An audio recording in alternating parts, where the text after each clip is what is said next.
We give all thanks to God Almighty for His grace upon our lives and for the grace He has given to us this day, once again to be on Portals of Grace.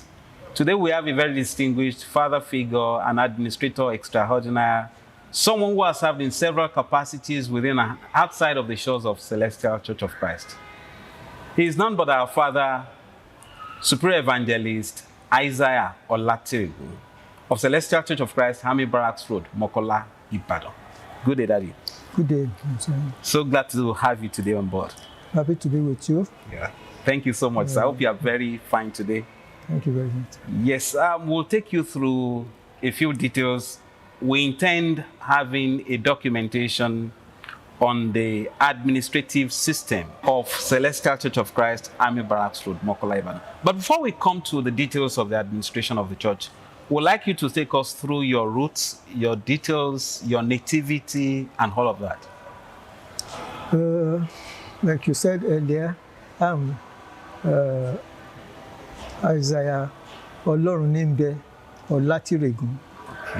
born into the family of Senior Pastor D.K. Olatiregun and Deaconess C. Olatiregun. They are from Akure, 34 Obanla Street, Akure. They are initially from the Anglican Communion family, right? Both of them were born into the Anglican Communion. And that's where I take my root. My father was a produce examiner, their profession. Initially, he was colleagues with the likes of Ademu Agun-Adeshida, our former Deji of Akure, and Ambrose Ali, Dr. Ambrose Ali, who was former governor of Bendel, right? Bendel State. But during the course of his profession, his duty was actually more of security than produce inspection, because he was continuously being posted to areas where smugglers could pass, you know. They had to check smuggling of our products to Ghana and the neighboring countries in those days. So it was constantly being posted from town to town and things like that, and I was moving with him. So initially my primary education was really tough, you know. The 6-year period was spent in so many towns and villages. I started at Akure in 1955 at St. Matthias. But I ended up finishing the primary school education in Ibadan. Salvation Army, over here, very close to us here in Ibadan. And from there, I had a sort of a delay. I didn't enter the secondary school immediately. It took me quite a time before I realized what was the cause. See, I said my father passed through at least secondary school with those people that I mentioned. But then I just discovered that I couldn't proceed to secondary school immediately I finished. I didn't know why. It took me quite some time before I realized there was financial difficulty. My father, first of all, asked me to go for another 1 year primary school. He said I should get more education, improve myself. I got admission immediately after primary school in the Salvation Army School. He said I should go to military school, Okado. Well, I had to accept. He didn't give me any other reason other than what I've just stated. After the Victory School experience, that was in 1962, I discovered I had to stay at home again. Wow. In Victory School, I got admission to Loyola College. And in those days, before you get admission to Loyola College, you have to attend interviews up to 2-3 times after the preliminary handwritten examination. I was benched at home again. You know why? So it took me 1964 before I eventually got to Olivet Heights, Oyo. Oyo. Even then, because of financial difficulties, which I then realized I had to, I had to get out. But you know, I was eager to read, to continue with my education. My father too was bent on seeing me, well, become something in life by having good education, but he was hampered somehow, couldn't fund my education. So after a little while at home, I delved into School of Careers, tuition course, those days. I started with that, but later on I got a little job with the University of Ibadan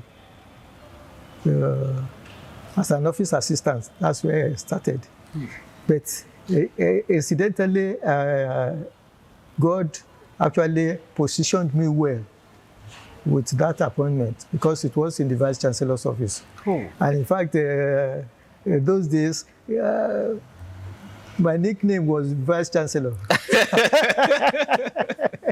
Because I was very close to the Vice Chancellor. Who was the Vice Chancellor then? When I got in, it was Mr. Harris, who was the librarian. Okay. You know, it was during the crisis, during the war. Civil war. But later on, Professor Adeoye Lambo came in. Okay. 68, he came in 68. I joined in 67, came in 68. And actually, I was like a son to him. Because shortly I assumed, I got the appointment, I was recommended for an educational system within the university that could admit me for, with the level of education that I had then. It was the School of Laboratory Technology. Okay. In those days. I had to start with the prelim because I wasn't having the O-level requirements. But as God will have it, right? Even some of my colleagues, one in particular who was with me in Victory School and had the opportunity of attending government college, came to join me at the laboratory school. And by the time he came, I was 2 years ahead of him. And I've gotten my basic requirements. Wow. That was a good thing. You see, so I graduated there and got appointment with the university in Higher Keda. Since it was science related, I had to move from the administration. But I learned a little from administration from there. See, and during the course of my training, a sibling of Professor Adeoye Lambo was in my class. So he called for the report of our examinations at the end of 1 year. And he discovered that I performed well, far better than his sibling. it was the grace that I had from him when he told his staff that whatever you give Olatiregun to do, after finishing, just leave him alone, allow him to read. Wow. Because they were complaining that I was reading during the office hours. Okay. So I got that opportunity. And throughout, even after he left the university, he went to Geneva as the director general of a World Health Organization. He was still asking for me because we had a very close rapport. And it took me like a child. And I really enjoyed the time with him. So from there, I moved to anatomy department. And that's where I spent the next 30 years. During the course of my study, I took a liking to chemistry initially. Okay. I did it midway for the intermediate course. And my mentor then was Father Foley, of the University of Ibadan.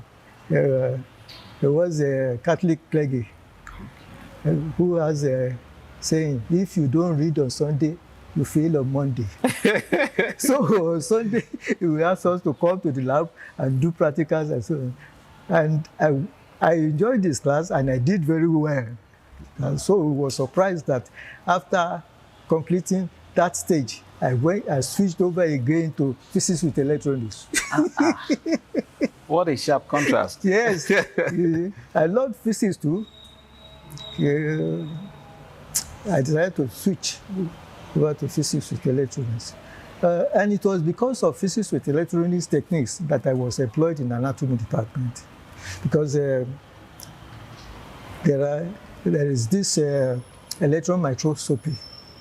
In fact, I was appointed just to look after instrumentation in anatomy.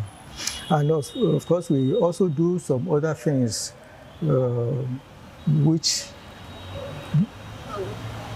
is related to physics, like S-rays, Gamula counters, and so on and so forth. They are physics related, nuclear physics related, sort of. So that was my major then. But when I got to anatomy, I decided to study biology again. Because I said the major thing in anatomy is biology. Micro and macro aspects of the human body, right? That makes me take another specialty that I had to do chemistry, histochemistry, cytology, and embryology along with it. That also embraces this aspect of environment, preservation, corpses, and cadavers, and so on and so on. So that's how. That's quite interesting, sir. We'll come back to that.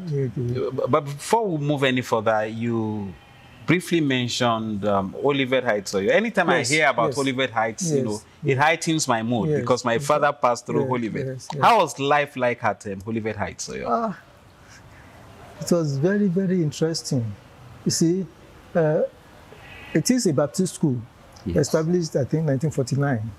Yeah. Our principal then was is that not Reverend Laffingham? JBP Laffingham. Yeah. He later left the place for University of Ife. He tried so much for me because he tried to see that with the financial difficulties I had, whether there could be anything that could be done. But you see, life in those days, we were mostly boarders. So there's also HSC class 2. Okay, high school certificate. It was when they were introducing that they changed the name from Baptist Boys High School to Olivet, because they then admitted girls. Okay, so it became a mixed school. It became a mixed school, not for the lower classes, so 1 to 5, but for the HS. So, and they took care of us very well. I enjoyed studying music there. One of my teachers, the place then was Dr. Epadiola, who was Director General here in the Ministry of Health, and later Commissioner of Health. He actually asked me to start this embalming, this thing, which I... Wow! That's how the whole thing joined together. Yes. Yeah, so... Let's come to the church. Yes. You had a background in the Anglican Church. Yes. At some point, you came into Celestial Church. Yes. How did it happen? I told you, I said earlier that my father was a produce examiner.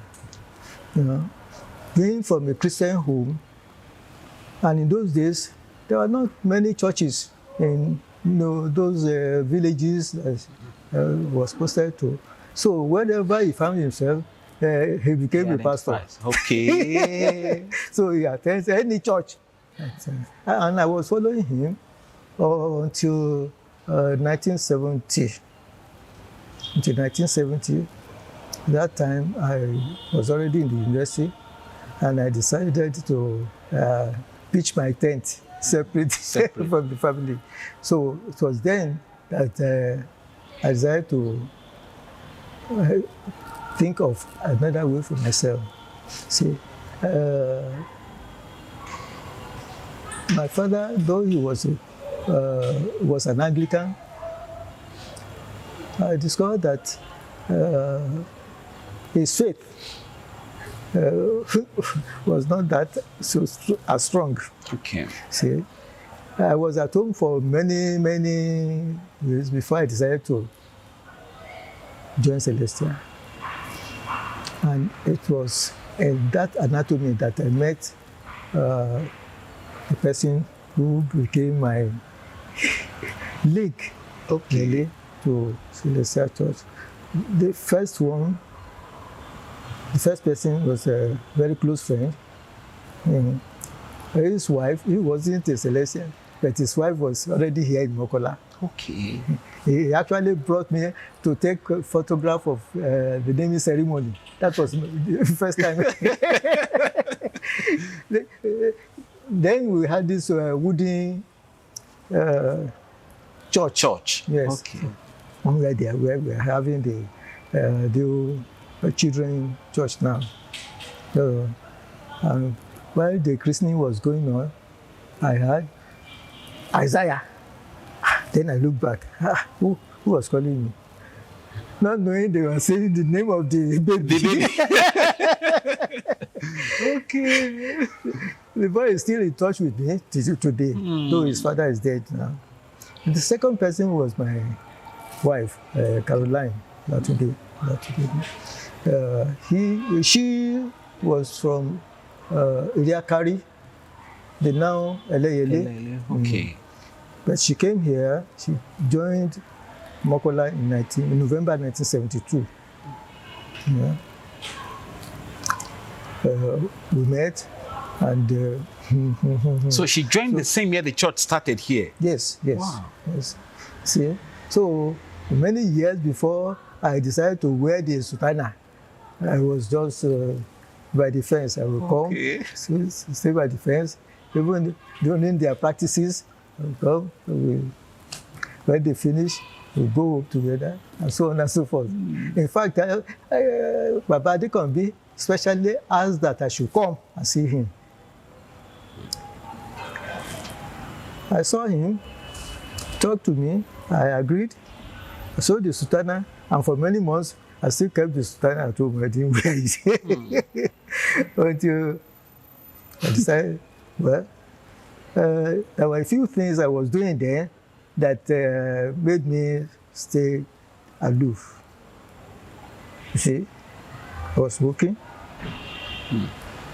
I was drinking, and those things I learned, Celestia don't take it at all. So I say, you should just leave me alone for now until I've decided. And I thank God that I broke loose from all those habits. Hallelujah. And then came in. So when I came in, God decided to put a test before me. You see, I had a crisis in my place of work.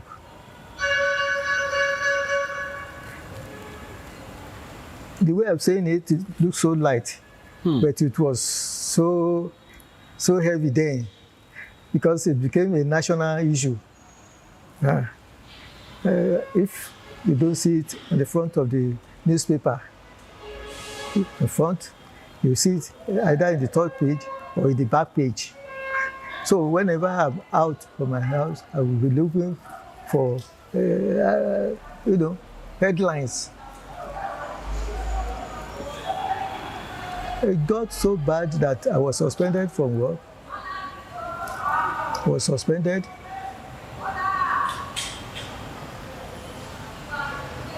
And I was serving here. Within the period of my suspension, I decided to be doing God's work here. There was anybody. Voluntarily? Yes. All my seniors, Baba Shofolawe, knew about the thing. Before he knew what the problem was, it was very, very late. He would come and they knew I was working in the University of Ibadan. He would come here in the morning, I saw me sitting by the steps there. I said, what are you doing? I said, I'm on leave, sir. I'm on leave. And that's the reply I gave to all of them. For good 3 years, told them I was on leave. But eventually, a panel was set up to look into the issue. And my innocence was proven. Hallelujah. So that same day, the council in those days consisted of military men, permanent secretaries, professors. That was the council I was made to face. You know? The other person who was the major culprit in the accusation was my senior. And I had no dealing, and I was making effort to prove my innocence, but they were not listening until 3 years passed. So that night I was asked to resume back to my duties with all my entitlements paid. All my entitlements and allowances. They paid everything. So it became clear that I was really on leave. On leave. Interesting. That will bring me to your involvement in the church. Yes. It appears like since the day you came into the church, you became involved in so many things. How did it happen? I will agree with you. You see, it's like hitting the ground running. Okay.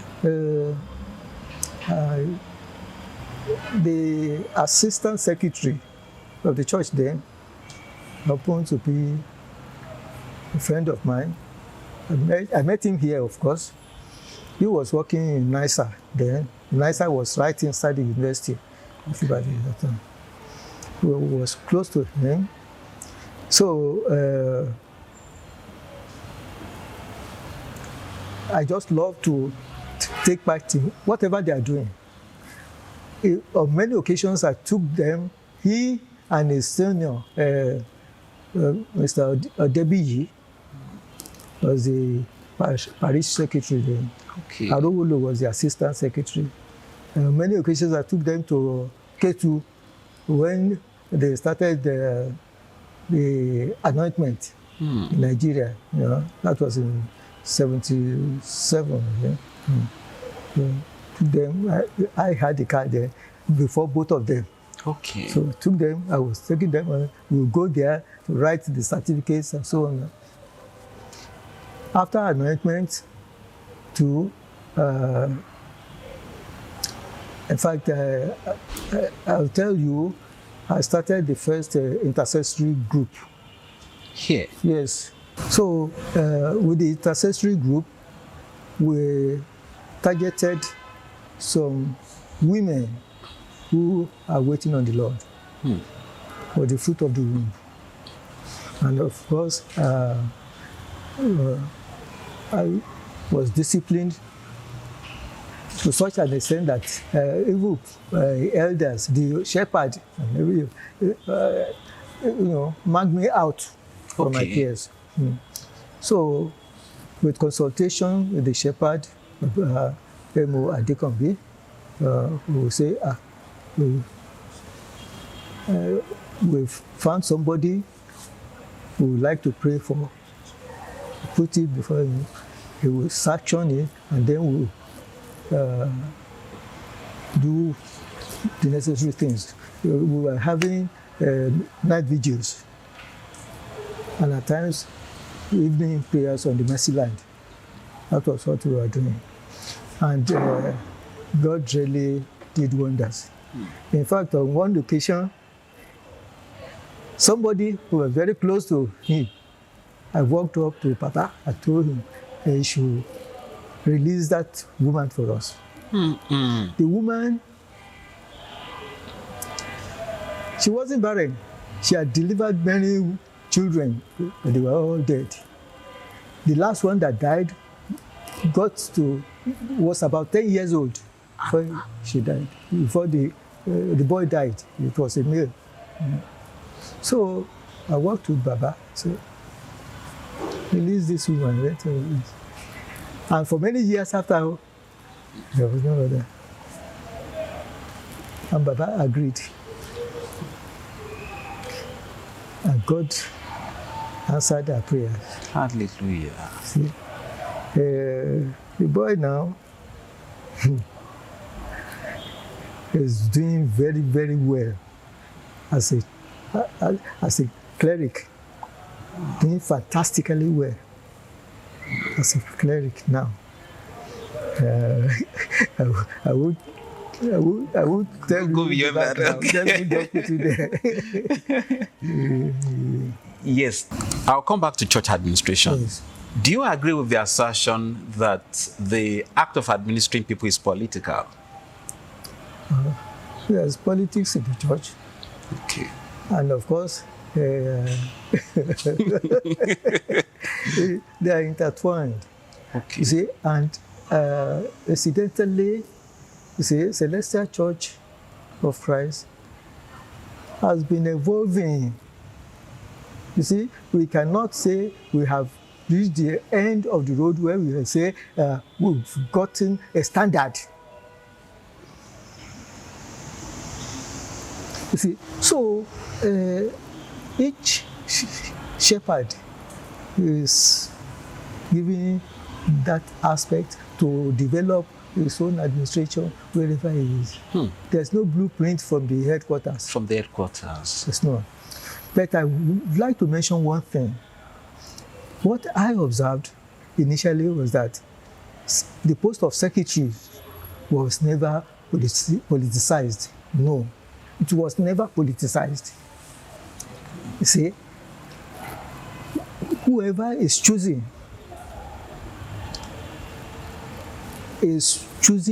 after a good recommendation has been received. That person must have been on the watch list for some time.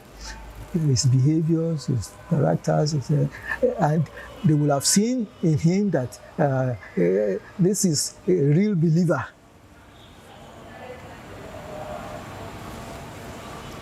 With a Christian-like or Christ-like attitude. To him. So when they are forming the parochial and so on, the post of the secretary is never involved.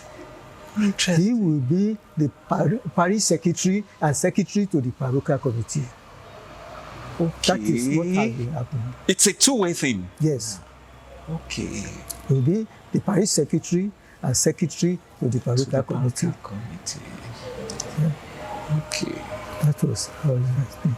And that is the reason why I've been able to serve as long as that, 25 years. Interesting. So Interesting. that is the reason. Yeah. Now, actually, it ensures stability for the church. For the church, Yes. I agree with that. It ensures stability for the Yes. church. That's Yes. true. Yes. That's true. Then how do you maneuver between, the church and the headship, the clergy? There are times we find ourselves in a fix wherein you are at the end of the shepherd and you need to make a recourse back to the church. How do you manage in between the two ends, the shepherd and the church? I'll start from the beginning. My shepherd was not a learned person. Very true. In terms of formal education. Formal education. Good.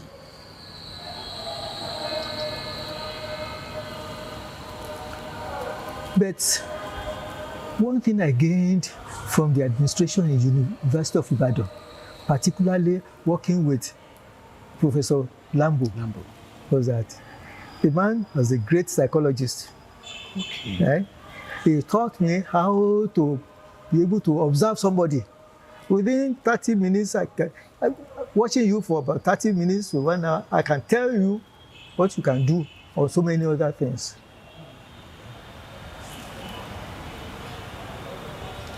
But Solange will come to you and say, you have been told you are not a good person. You are not a good person. He will stand back and see your reaction. Meanwhile, nobody has told him anything. So, that attribute, that, inbuilt knowledge in me was what I used to live with Baba. Like number one, if any action is taken in the office, okay, could be particularly monetary or finance or whatever, I'll make sure that whoever my assistant is in the know-how. Wow. Knows everything. Everything. Because Baba himself will want to come back and find out either to keep up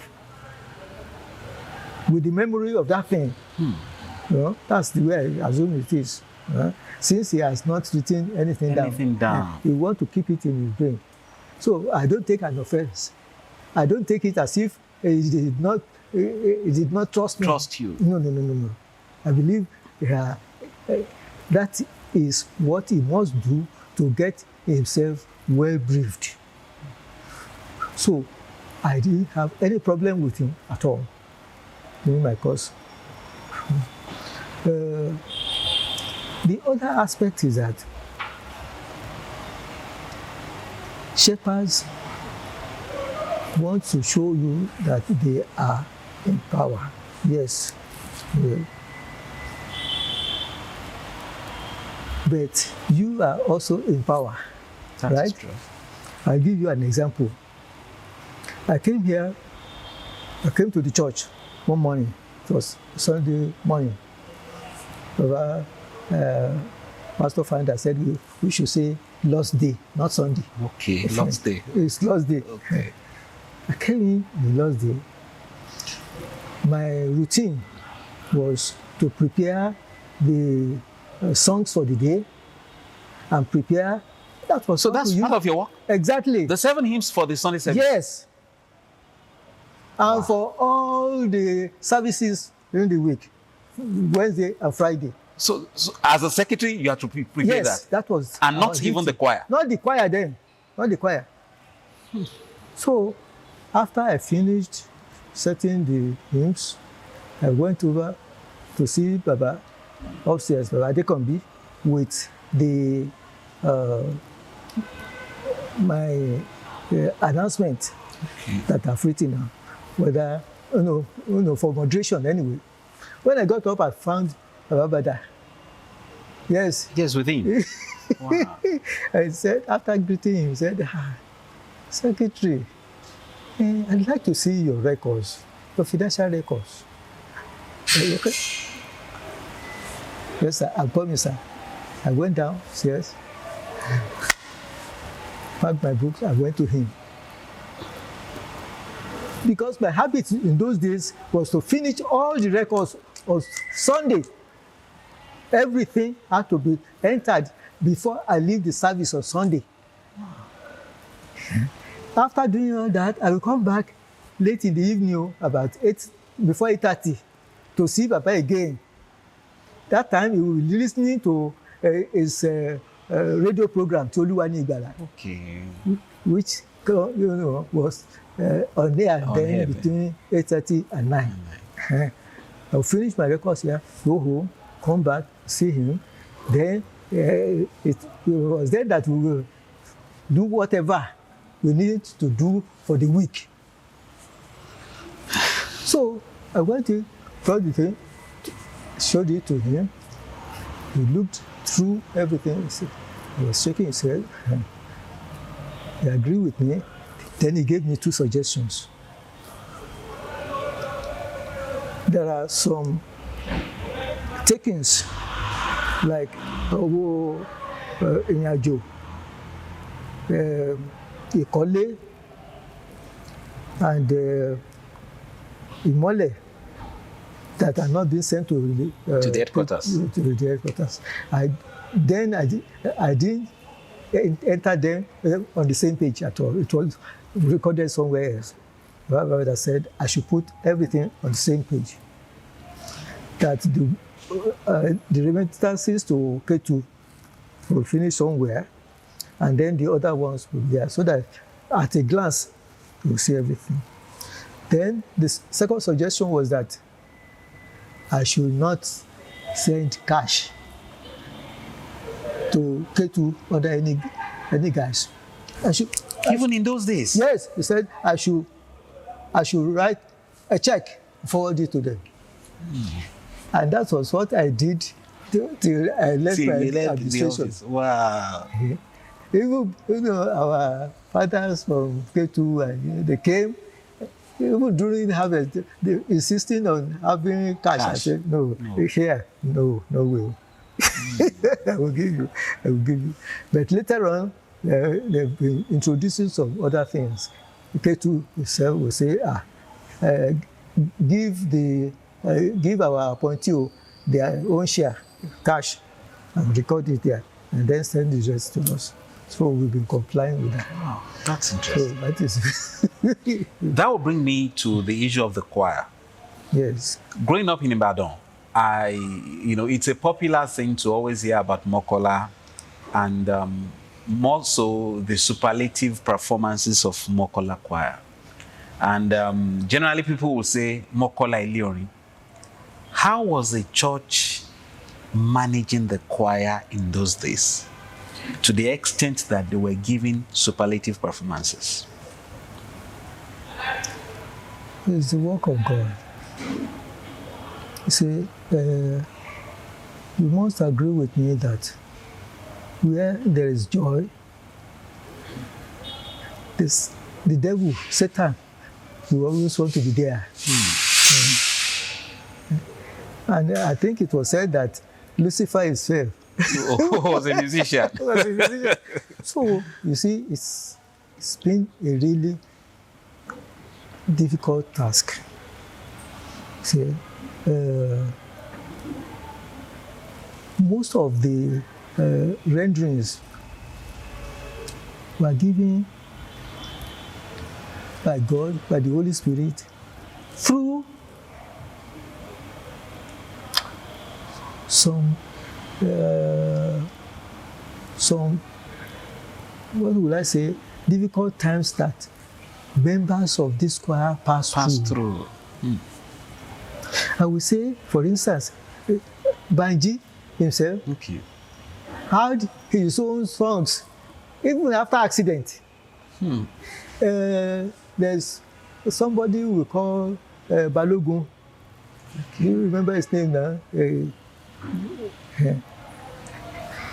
He was so depressed, he was crying, and God gave him song that he rented here. Atayero himself had his own group. You see, God uses something to bring these things out.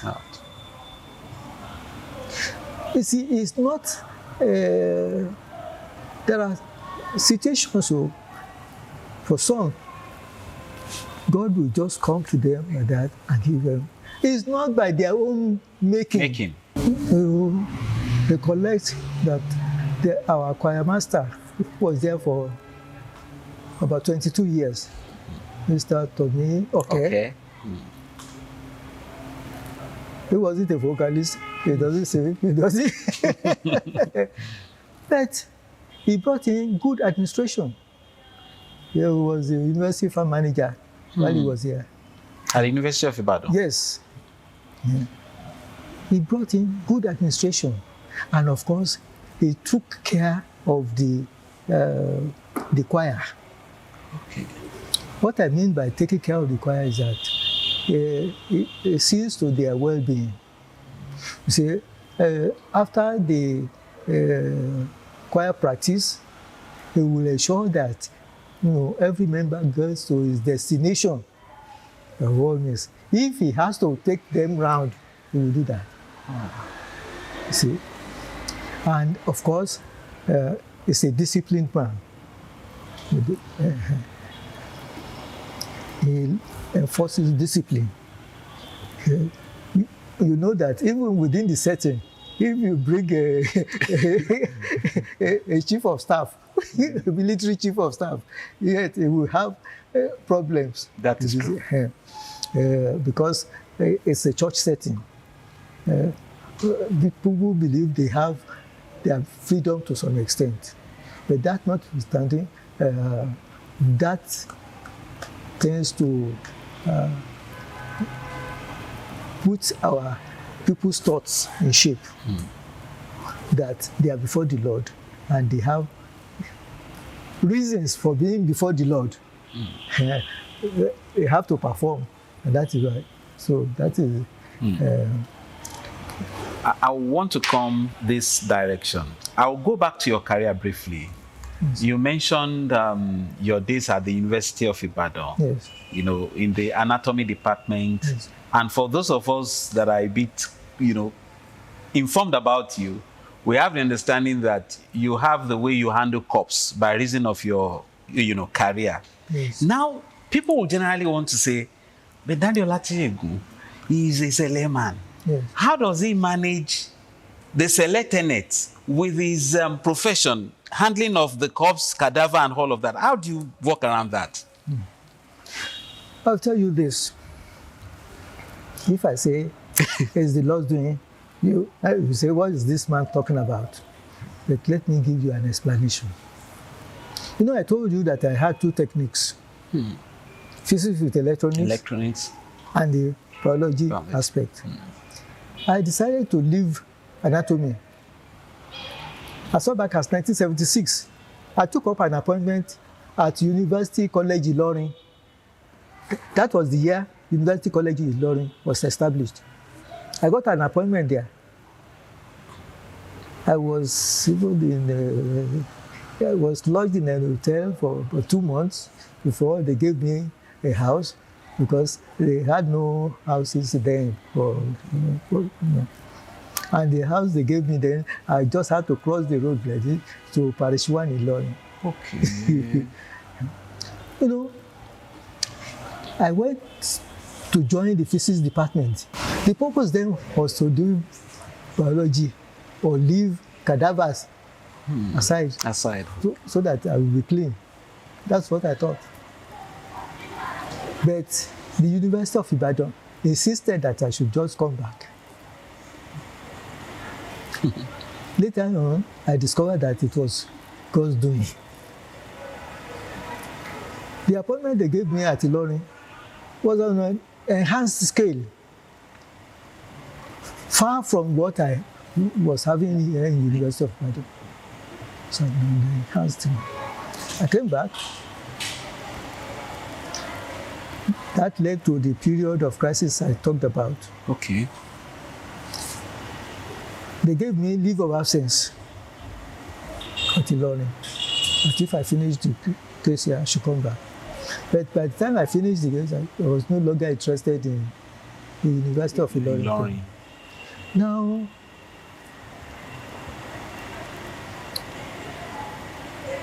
it was the same month that I decided to talk about environment in anatomy that I was trusted with the job. It was not in the laboratory I was serving before then. I was in charge of electron microscope. But you know, I said I decided to study biology because I was in biology setting. I pointed out things that were wrong in the administration of that aspect. And incidentally, it was my seniors that were overseeing the area. And you know what they did? They just hide themselves like this, went away.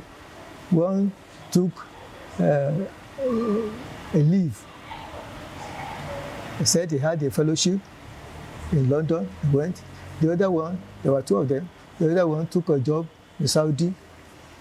So they left the job for me.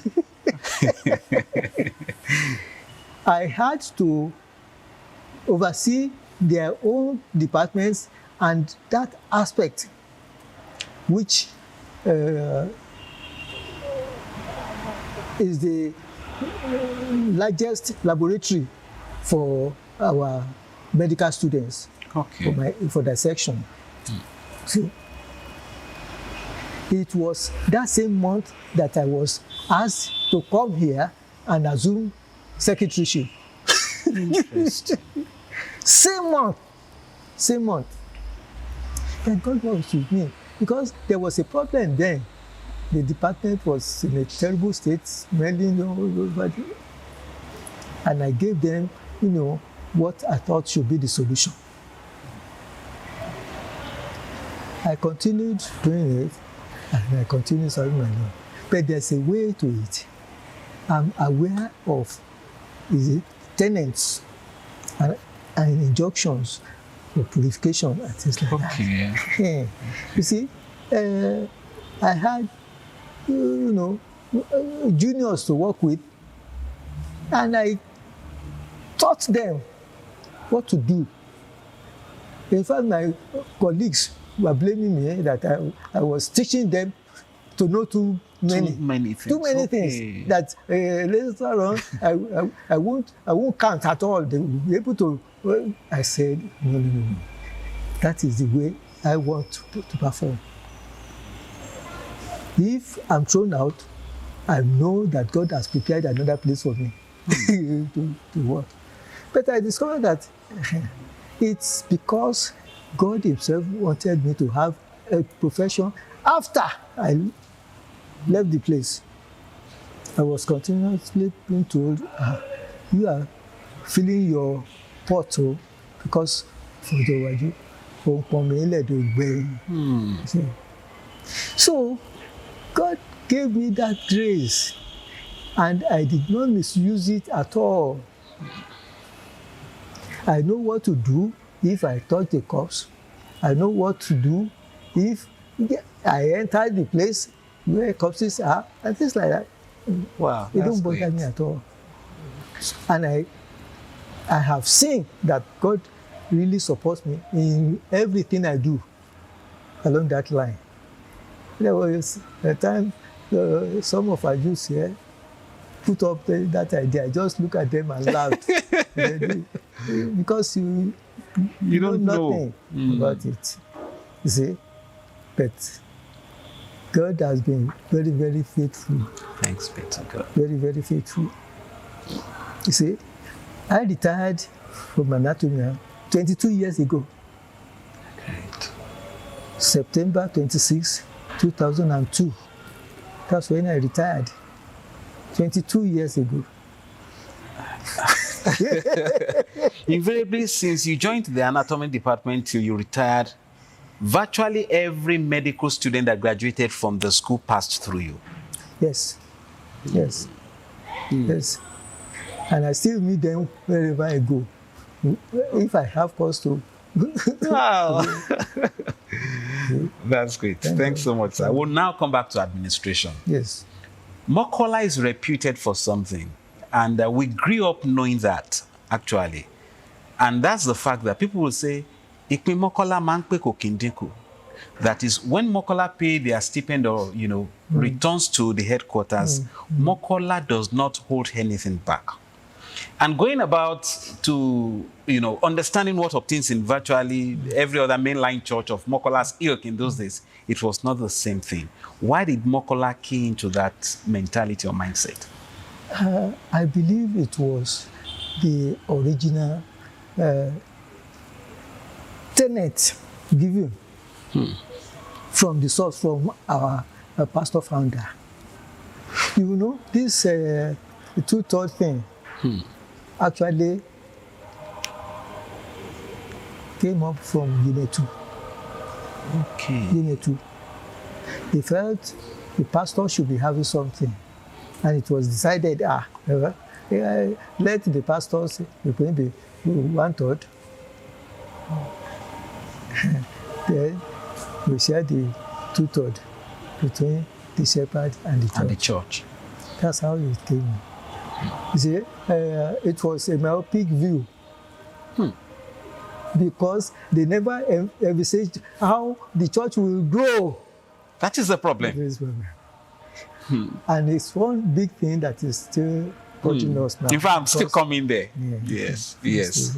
Because now if you want to come to what obtains presently, a facility as big as this, a church of over 50 years, relying on a third at this crucial time is a no-no.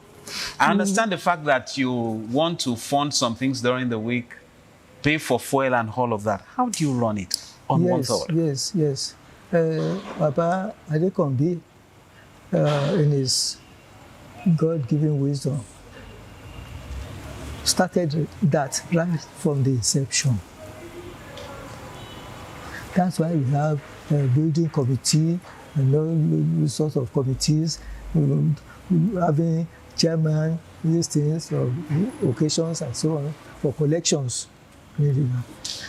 If not for such programs, we would not have been able to do anything. You see, and Baba Adekombi himself is so disciplined that even his own share of it is still divided between some other shepherds that are in parishes that are not thriving. They will come at the mountain. He will share of his own portion. I'm telling you, yes. Those at Yetedo, those ones are even. When he was administering Osun State, there were many. They are coming from his own stipend. He will reserve for them. When at the month end, I discovered that what we had is so small. I will tiptoe into him. Daddy, what we are having this month is. Baba will say, Wati, no, and yet he will do what he has to do, considering all those other people. See, these days, our shepherds lean on these stipends.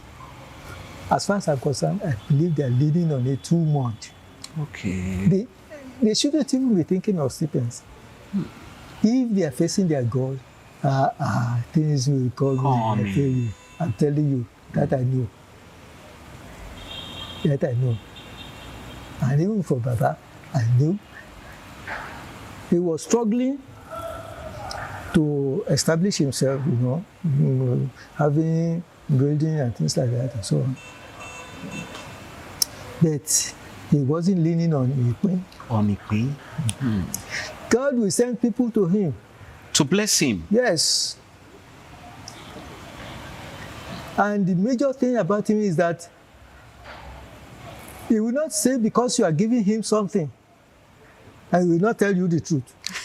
And he will tell you he wants you to serve Christ.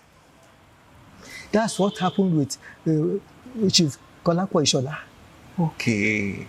Former governor for your state. Yes. He knew some other clerics before Baba Adekanbi. They were all just praying for him, taking whatever is giving them. His Baba Adekanbi said, look, you have to serve your God. Serve your God. Yeah. And the hand of that man is all over the campus now. The pastorate or vicarage which we have here, he did a lot, if not all, about the construction. And of course, you know, they built Monoto and Moniya for us. That's true. And so many other things. Yeah. We thank God for it. I'm still on that administration. When Baba Adekanbi passed on in 2001, yes, the leadership under which you served was able to sustain this church for 18 months yes, without accepting a shepherd from the headquarters. Yes. How were you able to do it?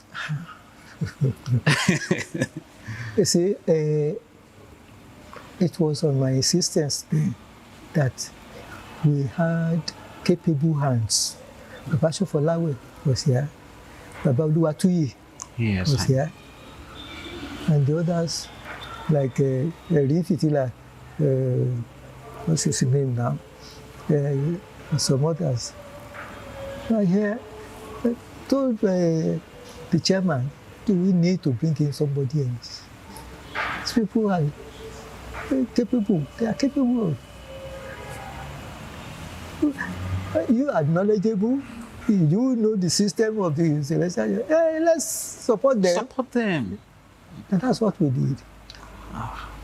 And of course, Baba Adekanbi himself gave the teaching that you should not be looking for your shepherd. I want to see the shepherd. I want to see the shepherd. The shepherd is sleeping. The shepherd is awake. He says, your God is right there at the altar.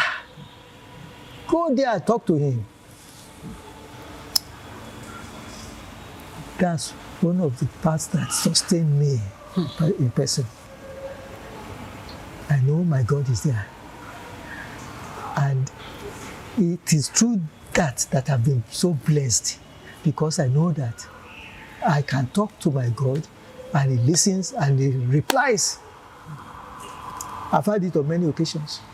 Even when I'm at home, I will put my supplications before my God, and I will come to the church and he just give me paper.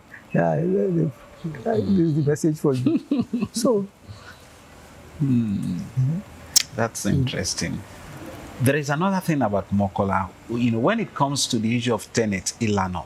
yes, Growing up in Ibadan, I would say again, MOKOLA was unique in those days, I would say. And that is this fact.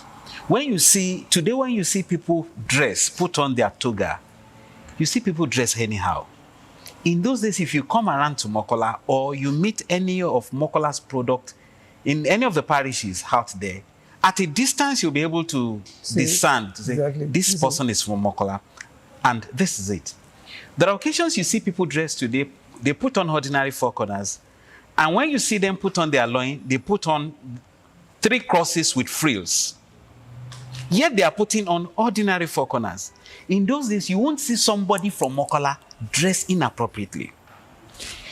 These days, when you see people put on leader sutana as I'm putting on, they might end up putting on 3 crosses, on leader sutana without cassock. And they walk arrogantly and you wonder, why are people dressed this way? But when you see people from MOKOLA, they have this sense of dressing and modesty.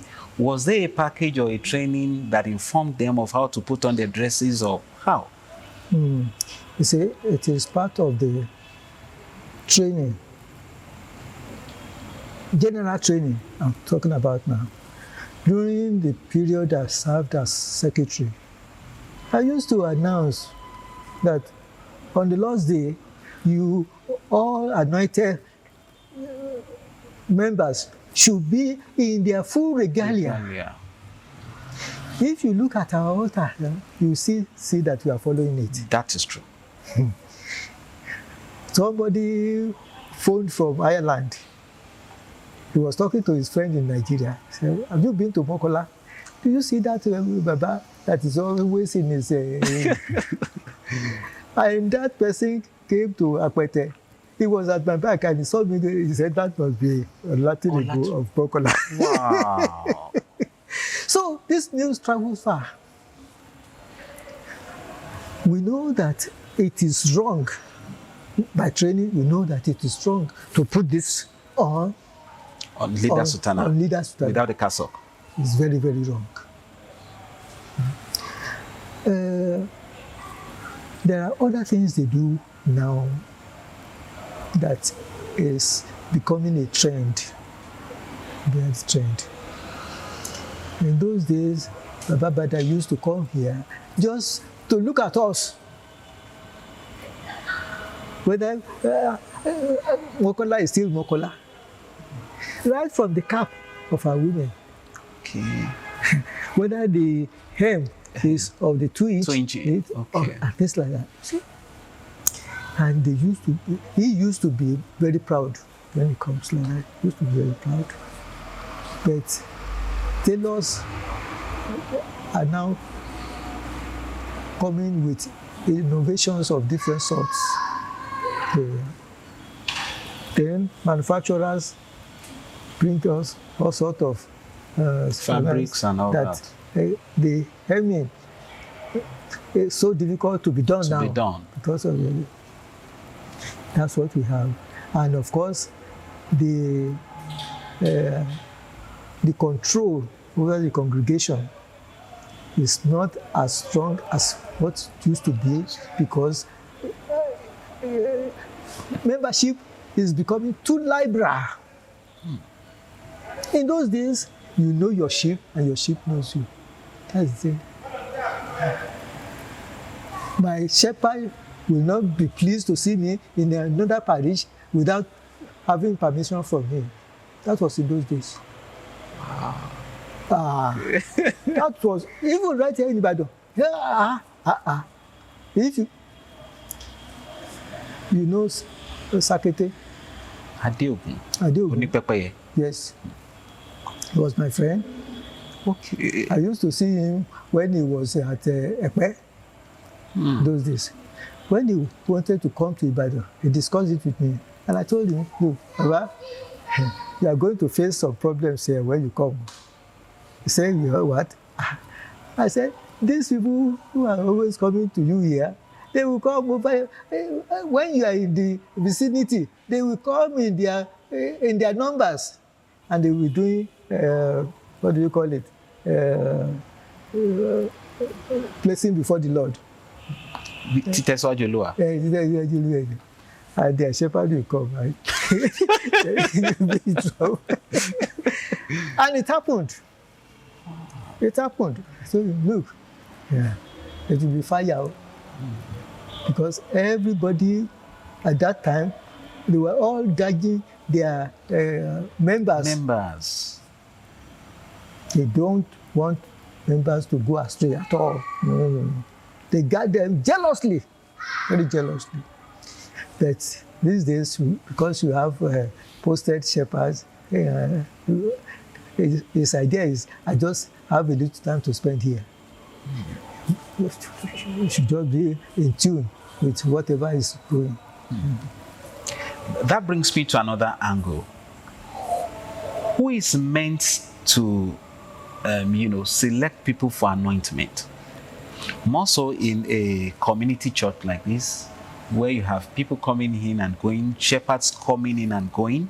You already have your system, you have this order of seniority and all of that. Who does it? Is it the shepherd or the church committee, the secretary? You see, it's the shepherd who should do it, but under with the full assistance of the secretary. In fact, with Baba Adekombi, we used to go to him with a list. Even by the names, he will not even remember who that person is. Okay. But we had Latin, that person is this, is this, is this, and this. Is the person who did this at this time and this at this time. Okay. That person, oh, it's what it, we should give him this. That's what it should be. See, right now, most shepherds, they just enter the place and hijack everything. They will not even ask for the protocol of the church. They will award whatever they like. And that will cause confusion in the church. Confusion and everything. We are trying. MOKOLA is so blessed that we have people flocking in here. Likewise, people are going out. But you see, anointed members leave their church and come here. And I say, we just must accommodate them. I preach a lot about that, particularly love within our members. Because at a stage, it was so terrible that don't let us say what happens, even during service. But we're able to suppress all sorts of things like that. Okay. And they now live in peace, I would say. Live in peace. Thanks be to God. Some years back, MOKOLA had a maternity center. Yes. After a while, it went moribund. What would you say is responsible for that? Because from there, I will be going in the economic aspect of church administration. You see, what made it moribund is that, number one, the will to run it by the shepherd is lacking. See, it's a great responsibility. It's a great challenge. You have to be prayerful. But I'm telling you, some shepherds don't like to venture into that aspect. About Adekombi, they will say it's not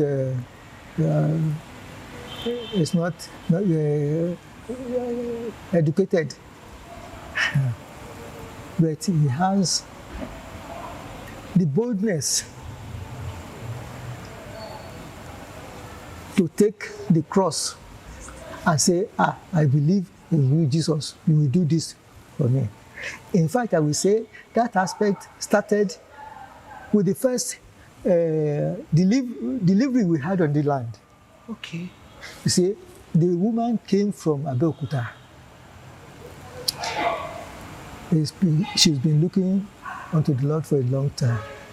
And God then blessed her.